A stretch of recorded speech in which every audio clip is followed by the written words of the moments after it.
नमस्कार साथियों, आज हम अध्ययन करेंगे मुद्रास्फीति के प्रकार, types of inflation. First point, सरकती मुद्रास्फीति, क्रीपिंग और हाइपो इन्फ्लेशन। मंद मुद्रास्फीति को अल्प मुद्रास्फीति या सरकती हुई मुद्रास्फीति भी कहते हैं। जब किसी देश की अर्थव्यवस्था में मुद्रास्फीति की दर बहुत मंद गति से बढ़े, अर्थात मूल्यों में वृद्धि बहुत गति से हो और लोगों पर मुद्रास्फीति का प्रभाव नाममात्र का पड़े, तो ये स्थिति ही अल्प या मंद मुद्रास्फीति कहलाती है। अल्प मुद्रास्फीति लंबी अवधि के दौरान देखने को मिलती है। इसमें कीमतें 3% या इससे कम की वार्षिक दर से बढ़ती है। यह अर्थव्यवस्था के लिए सुरक्षित और आवश्यक मानी जाती है। इसके विपरीत कई अर्थशास्त्रियों के अनुसार 2% से कम मुद्रास्फीति को अर्थव्यवस्था में मंदी, स्लो डाउन के तौर पर देखा जाता है। इसे अर्थव्यवस्था के लिए अच्छा नहीं माना जाता। जिन अर्थव्यवस्थाओं में मांग और आपूर्ति के मध्य अंतर बहुत ही सीमित हो, अल्प मुद्रास्फीति उन्हीं अर्थव्यवस्थाओं में देखने को मिलती है, जैसे विकसित अर्थव्यवस्थाएं। सेकंड पॉइंट, चलती हुई मुद्रास्फीति, वॉकिंग इन्फ्लेशन। जब कीमतों में वृद्धि की गति बढ़ने लगती है और मुद्रास्फीति की मात्रा में कुछ तेजी आ जाती है, तो इसे चलती हुई मुद्रास्फीति कहा जाता है। इसमें मुद्रास्फीति की दर 3% से 10% के बीच रहती है। यह मुद्रास्फीति विकासशील अर्थव्यवस्थाओं के लिए एक सामान्य स्थिति होती है, क्योंकि यहाँ पर मांग, लागत और संरचनात्मक तीनों प्रकार के कारक विद्यमान होते हैं। ये सरकार के लिए चेतावनी की तरह होती है। वे इसे नियंत्रित करें, अन्यथा यह भागती मुद्रास्फीति में बदल सकती है। थर्ड पॉइंट, दौड़ती या भागती हुई मुद्रास्फीति, रनिंग इन्फ्लेशन। मुद्रास्फीति का वह स्वरूप दौड़ती या मुद्रास्फीति कहलाती है जब कीमतें तीव्र गति से बढ़ने लगती है। इस प्रकार की मुद्रास्फीति में कीमतों में 10% से 20% वार्षिक दर के साथ तीव्र वृद्धि होती है। इस प्रकार की मुद्रास्फीति स्थिर आय वाले कर्मचारियों, श्रमिकों तथा गरीब वर्ग के लिए हानिकारक होती है। यह अर्थव्यवस्था को प्रतिकूल रूप से प्रभावित करती है, जिसे नियंत्रित करने के लिए अविलंब मौद्रिक एवं राजकोषीय प्रयासों की जरूरत होती है। अति मुद्रास्फीति या सरपट दौड़ती मुद्रास्फीति, हाइपर इन्फ्लेशन या ग्लोपिंग इन्फ्लेशन। जब अर्थव्यवस्था में मुद्रास्फीति की दर इतनी तीव्र गति से बढ़े कि वहां की प्रचलित मुद्रा की क्रय क्षमता शीघ्रता से घटने लगे।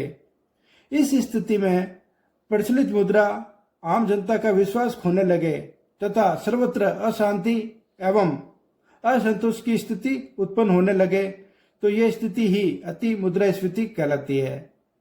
इस प्रकार की मुद्रास्फीति में कीमतों में 20% से 100% वार्षिक दर या इससे भी अधिक दर में वृद्धि होती है।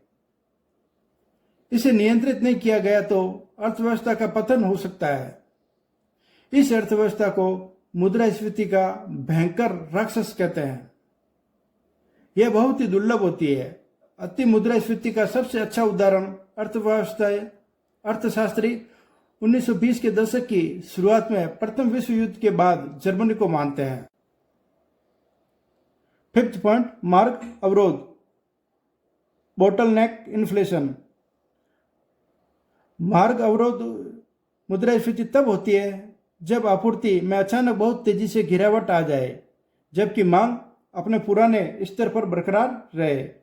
ऐसी स्थिति आपूर्ति पक्ष की घटनाओं, जोखिम या कुप्रबंधन की वजह से बनती है, जिसे मांग अवरोध मुद्रास्फीति या संरचनात्मक मुद्रास्फीति भी कहते हैं।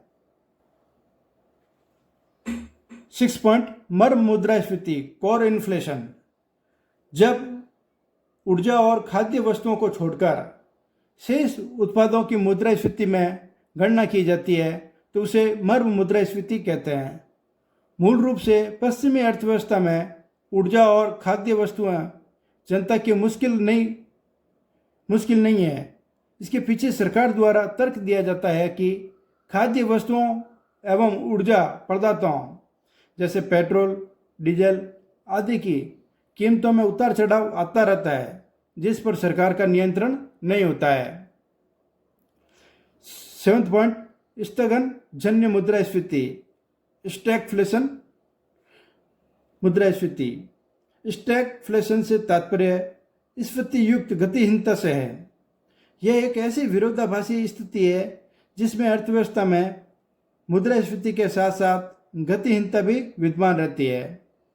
इस स्थिति में अर्थव्यवस्था के कुछ क्षेत्रों में एक और उच्च मूल्य तथा अधिपूर्णता रोजगार की स्थिति दृष्टिगोचर होती है, तो दूसरी ओर के क्षेत्रों में गतिहीनता की स्थिति अर्थात औद्योगिक तथा कृषि उत्पादन में कमी, अत्यधिक मात्रा में बेरोजगारी इत्यादि दृष्टिगोचर होती है। 8th पॉइंट, प्रतिसाद या रिसेशन। रिसेशन से तात्पर्य मंदी की अर्थव्यवस्था से है।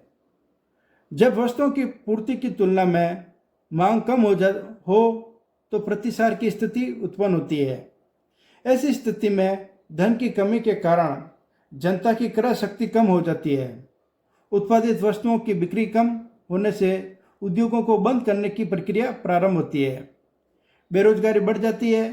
1930 के दशक में विश्वव्यापी मंदी की स्थिति उत्पन्न हुई थी, जिसका विश्व के सभी देशों पर प्रतिकूल प्रभाव पड़ा था।